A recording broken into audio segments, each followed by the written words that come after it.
Hey guys, it's Sean Zinn, the Connection Machine, aka the Insurance Doctor. This is live number 21 on the year. Again, all about dropping value, making sure that you get the education. You're sitting there, we're all at home. Might as well use your time wisely. But a reminder, stay with us the entire time. Don't just jump in and out. I know it's only 15, 20 minutes. We're not going to talk for an hour. I guarantee you're going to learn something. Lots of golden nuggets. I've had them on last year when I was doing my little live show. Doing it again, and Carmelo Oliveri, let me drop him into our screen here. Here Yo, he is. what's going on, man? What's going on, my man? Working Love the hard, hat. working hard. Well, not really. I'm sitting home all day. This is totally a different way of life right now for everybody. And Yeah. I'm sure for you, it's tremendous, right? Most of the time, you got to be out and look at properties and all that stuff, right? Yeah, no, yeah, it's a totally different realm for me because I'm always on the run. So I'm not used to sitting around so much anymore, And actually, just kind of use the time wisely and try to grow the business from the computer if I have to, That's what you got to do. Things. So, yeah, it's a different world, man. It's crazy, unbelievable. So I'd like to start off by you giving a little introduction about who you are and what you're about and what you're involved in. So those that are in my community that don't know who you are can definitely reach out to you after we're done as well. Yeah, man. So actually, you're a school teacher. I started off as a school teacher. I taught for 5 years in Jersey City, and then that was in 2001 when I started. And then I started investing in real estate in Jersey City, buying apartment buildings, low-income housing, and whatnot. And 2006 I quit teaching, and I went into real estate full time. So now we own apartment buildings, we buy and flip homes, we've built homes. But our bread and butter, obviously, right now is our low-income housing. We do 70% of our portfolio plus is Section 8 apartments. And obviously, in today's market, obviously with the news and forbearances on mortgages and tenants can't afford to pay rent, it's a huge plus for us because the government's still cutting checks. So that's a great thing for us. It helps us out a lot because otherwise we'll be really stuck in a bind right now. That's for sure. No, I'm sure there's a lot of investors out there that are they don't have this Section 8, and they're going to be in trouble because a lot of people are going to be like, you know what, I'm not paying. And then what are you going to do? They don't have that bailout for those that are landlords with rent. Yeah. Yeah. The biggest thing you have to do is communicate with your tenants. I've done it literally every 2-3 days. I'll send an email out. Sorry. If you're having a hard time, please contact us. If your hours were cut at work, let us know. If you're put on furlough, let's work out an agreement. Obviously, I don't want to file eviction because it'll report on your record. And we sent it out. Only maybe one tenant replied back saying that she lost her hours. And she's a great tenant. She's paid every single month since she's been there. So I was like, listen, for the month of April, don't owe me anything. And then we'll make a payment arrangement to add on the next few months once you get back on your feet and you get your unemployment checks and whatnot. So she was grateful for that. And then also, what I did is I sent links. I sent links to the unemployment website. I found a great video on YouTube addressing stimulus packages and how to get the money. So I sent that link out to the tenants because I know my tenants aren't going to read anything if I send them a link to read. So I'd rather send them a video, which was pretty entertaining, actually, and it caught their attention. So I sent them links to caseworkers and housing authorities to get us additional help, Salvation Army, charities. So that way they begin, rather than me sitting there and doing nothing, I'm proactive in helping them out and trying to help, give them information they need, to get through this together. And that's value right there for those that are watching. If you're a landlord and you should be communicating, that's a lot of communication happening, and you're actually providing a lot of value to your tenants because you want to make sure they're going to pay their rent too. So everyone's helping each other out with that value, which is very important today. Yeah, I told the tenants, I was like, listen, if you're having a hardship, obviously we need proof of the hardship that you got laid off, your hours were cut off, your most recent pay stubs. Obviously I'm not going to get played. We're going to try to pull the wool over your eyes. And it's like, you show us the proof, we'll work with you. If not, I can't just be like, oh, I lost my job. I need some kind of proof that you lost your job. If you lost your job, here's a link to unemployment, apply, and you have a check in a few weeks and you get paid me back. So it's different scenarios, You're negotiating. You're right back to, negotiating. So if your negotiating skills are tight, you'll do fine through this process. If not, you're going to learn the hard way, unfortunately. Yeah, that happens. That's what happens for a lot of people. There's a lot of you jumping on tonight, and we appreciate the opportunity for, to provide value for you. So don't forget, guys, hit that share button, hit the love button, the wow button. We want to help as many people as possible. We also want you to interact with us. We would love for you to ask any questions you might have, whatever we're talking about. You want us to explain anything in detail, drop it in the comments below. Right now, let's just open it up as far as drop a comment where you're watching us from, part of your house, because we're all at home. Where are you watching us? If you have a business, drop a website. Any questions, again, just drop it. Let's make sure that you gain some major value. Don't just hit that love button. Who's watching this in the bathroom, huh? That's the problem. No more bathroom stuff. Get those, jokesters out there. But we have a few people. Let's do some shout outs. I see a bunch of you: Richard Calvert, Jeremy Felder, Lynn Buckler, Jeff Calero, Eric Estevez, Carlos Roman. Guys, hit that share button, hit the wow button, drop a comment. Let's see some of you engage what we're talking about tonight, so you get something from this as well. Now, Carmelo, I've been seeing your journey. You're doing a lot of great things as far as this change of your going into the more healthy Carmelo compared to the past. What kind of triggered that? It wasn't the virus, right? It was started this a while ago. It was literally a year ago, March. I was in a lunch meeting, and I'm sitting there, and the guy's talking, but he's just completely tuning. I'm tuning him out completely. My heart starts racing. I start sweating. My left arm started feeling tingly. I was like, oh shit, I'm having a fucking heart attack. And I was like, oh, I can't. I walked out of the meeting. I was like, listen, I don't feel too good. Let me get out of here. So I go outside, and I was like, I'm gonna drive myself to the hospital. And I got to the car, and I couldn't drive. I was like, there's no way in the world I can drive. I went back into the restaurant. I was like, guys, call 911. I don't feel good. So they called 911. They did my vitals. My vitals were okay. I was like, they took me to the hospital. I was in the hospital for 5 days, and everything was fine. I just had a really, really bad panic attack. So I was like, if that's what a heart attack feels like, I never want to have one in my life. And I walked out that hospital 5 days later. I was like, I'm changing everything. It was like literally cold turkey. So now I'm down about 50-something pounds. And I was like, you know what? I got another 50 to go. So I was like, there's no way in the world I'm going to go after something that's preventative like that. So it's time to, yeah. That's for sure. I mean, everyone, that's a scare tactic that kind of changed your life for sure. Yeah. And what were some first things that you were doing? Was it more of a nutrition thing, or was it more of getting more activity? What was things that you were working on? I completely changed my diet completely. I went really more like a pescatarian diet. I really cut down on sugars and sweets and snacks that I would have throughout the day. Then I hired a trainer, nutritionist. He's all in one. Taylor Lee, if you're watching, thanks, bro. You're the man. Mm-hmm. And dude, it's been a completely different change, So I got more energy. I'm more productive at work. Getting actually more deals done at the time. Now it's like complete standstill. But yeah, man, it's crazy when you realize like, oh shit, man, if that was a heart attack, I'm only now 40 something years old. If to die of a heart attack at that age, that's just crazy. And it's crazy because even my one of the guys who installed my central alarm systems, he was only 40 something years old, and his wife came home and he was on the kitchen floor. Oh my God. I think I have 2 kids, maybe 8 and 3 years old. Dude, my kids are going to be around and I'm not around, So I was like, you know what? Not worth it, man. It's no way. We're going to work and die. What the fuck's the point of that? Right.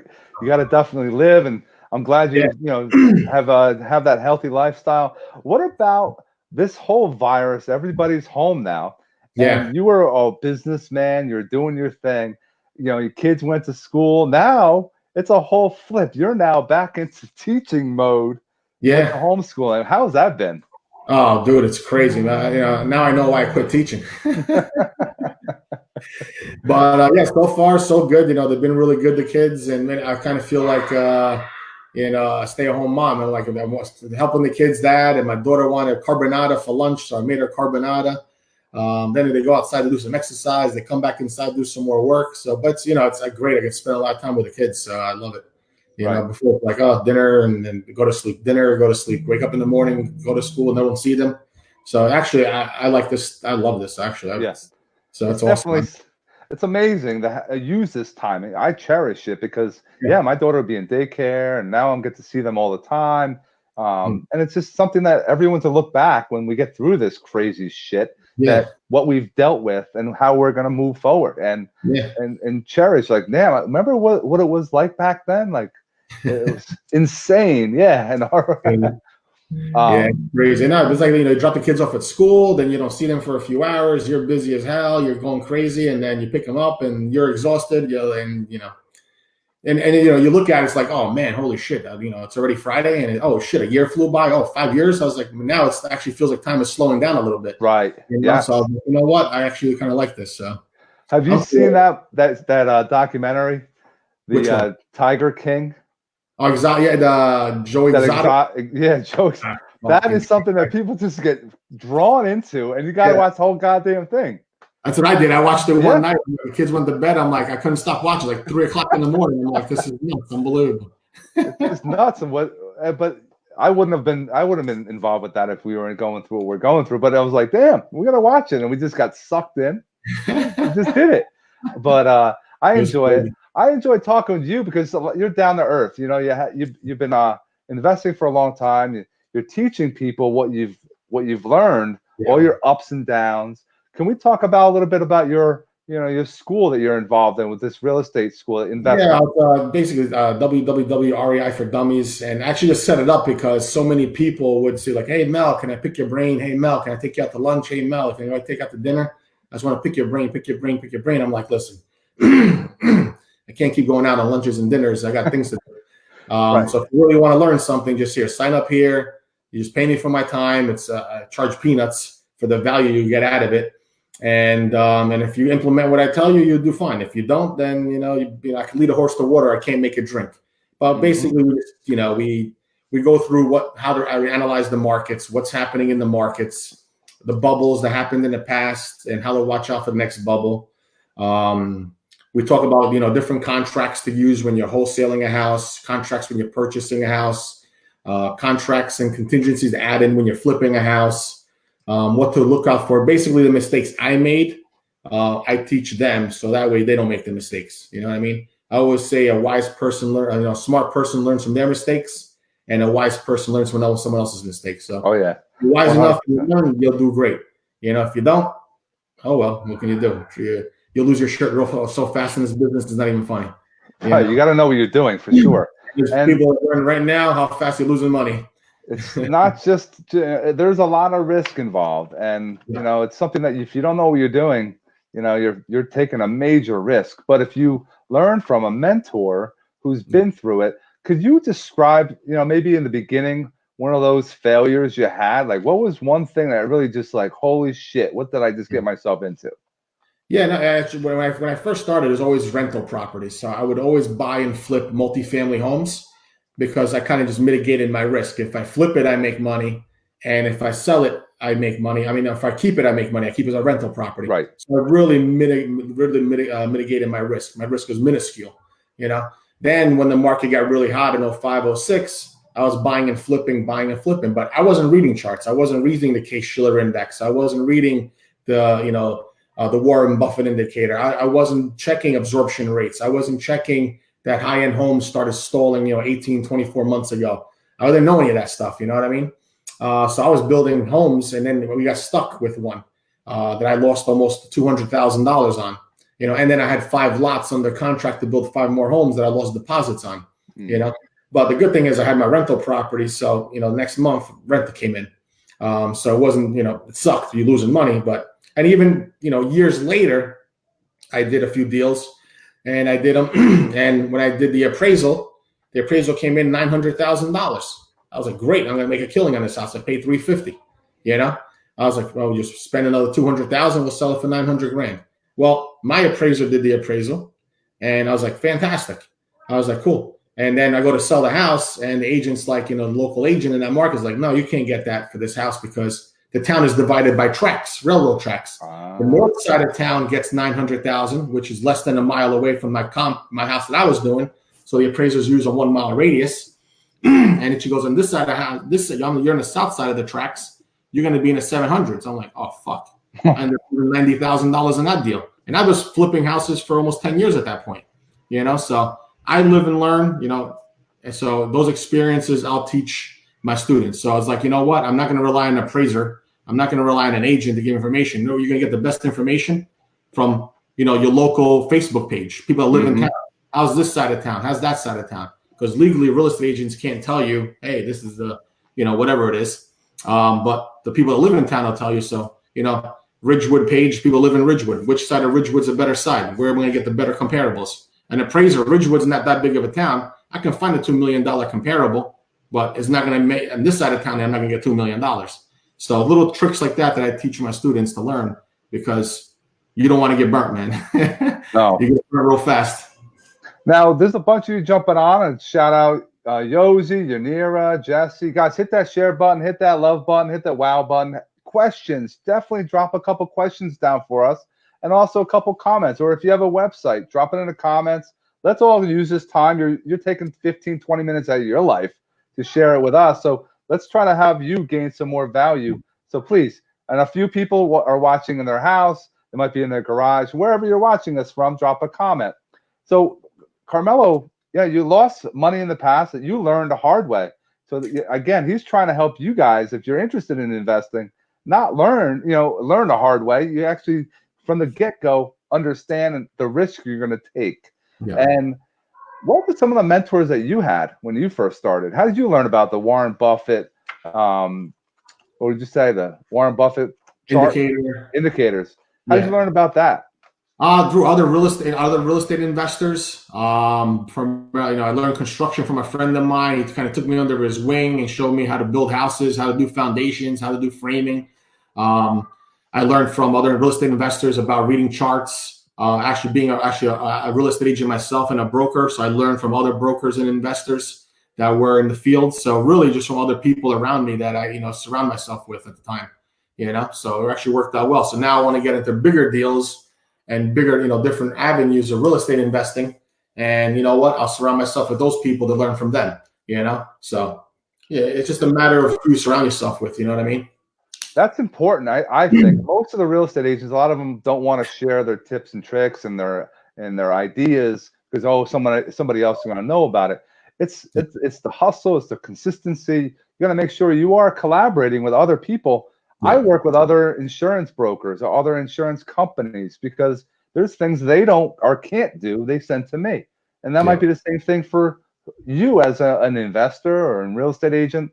You got to become and build that niche. That niche that you might want to develop. I tell people all the time, it's like, oh no, damn, you charge cheap for the class. I'm like, I'm not even worried about that. You know what I mean? I was like, listen, if I can teach 10 students how to do deals and we joint venture on one deal, I'm more worried about helps making $30,000-$40,000 on a deal and splitting that than the measly few dollars I'm charging you for my time. You know what I mean? And then if you come across a deal and you want to wholesale it to me, hey, guess what? I'll pay you 10 grand, 15 grand wholesale fee if the numbers make sense. Or you want to make a $50,000 spread on the deal if the numbers make sense to me. I don't care if you make $100,000. You know what I mean? So at the end of the day, it's not really, the minuscule monthly fee or whatever. It's a matter of building a relationship with the students, them understanding how to market, find the deals. And then when they find the deals, hey, listen, we could work something out. You know what I mean? So it always works out. That's good. It's very good. Hey, Ayana, what's going on? It's important, again, to put yourself out there, do things that others aren't doing. And it costs some money right now. This is a great time. If you're thinking about investing, go to his website. I had it up here before. Check it out, drop it in there and learn from one of the best ones out there that you can learn from. Now, what if there's agents on this watching, #live, if you're watching live, #replay on the replay. What are you looking for? What is your next kind of like goals going forward? You have so many properties now. What's the next step that you're getting into? Next, we're looking to actually, my niche is low income housing. So like I even tell my students, I understand you don't want to do Section 8 or they hear horror stories, but you know what? Guess who's paying your rent this month? Section 8. So you're getting paid from those people with no problem. At the end of the day, we're just investing in. Now we're going into mobile home parks. So we have one under contract now that we're in Indiana. So at the end of the day, it's more. I like the low income housing because that's like the end of the road. You know what I mean? Like, listen, you could downsize, and you always have a roof over your head. So when you're down at the mobile home parks, you're like a step away from homeless. So if someone was selling their house, is like, all right, you know what? I just sold my house for 150,000. I'll get a mobile home and just move there and call it a day or whatever the case may be. And you'll be surprised. A lot of these mobile homes, I grew up in an Italian house, so it's like, statues in the front with water fountains and granite and stone. So when I went into these things, I was like, oh shit, what the fuck is this? People live like this? But then you go inside some of these mobile homes, like, oh fuck, they're really nice. I was like some double wides. I was like, shit, 3 bedrooms, 2 bath, and they were really nice homes. So I was really surprised. So unfortunately, again, just like Section 8, people have the misconception of who the person is, or having prejudices, again, whatever the case may be. Same thing with a mobile. You know what? They're people just like anybody else, and they're just used to growing up that way, and they work, and there's no difference, man. It's just ridiculous. I do it all the time. I'll go to Newark or in my Jersey City, in those areas. I'll know all my neighbors within probably 30, maybe within a few weeks of renovating a property out there. But I can do a house in Paramus or Ridgewood, Upper Bergen County area. I don't know anybody. Nobody comes to talk to you. You know what I mean? So it's 2 different worlds, man. It's crazy, But like Mel said earlier, he likes to communicate. He'll educate. He'll help his tenants out, because the more that you're putting out there, you're kind of ensuring that they're going to be paying you consistently. Exactly. It's a business, so you want to make sure they're going to be paying. And we're in a bad time right now, so that's a great thing that he's doing right now, just so everyone knows how to do certain things. Yeah, exactly. At the end of the day, it's just giving them the information, giving them the links, giving them the videos. This is what you need to do. This is how you file for your stimulus package. This is how you file for unemployment. Here's a whole slew of things you can apply for if you're a small business owner. And I got tenants that are business owners. You know what I mean? They work from home, have a little small business. You know what? They can get 10 grand. They probably didn't know that till this morning when I sent them the link. So they're learning. They'll learn, and then it puts money in their pocket at the end of the day. So it's perfect, and I get paid. 100%. Mel, I appreciate your time. What are some final thoughts you would like to share with everyone tonight? Well, at the end of the day, listen, man, this is going to be a tough time for everybody.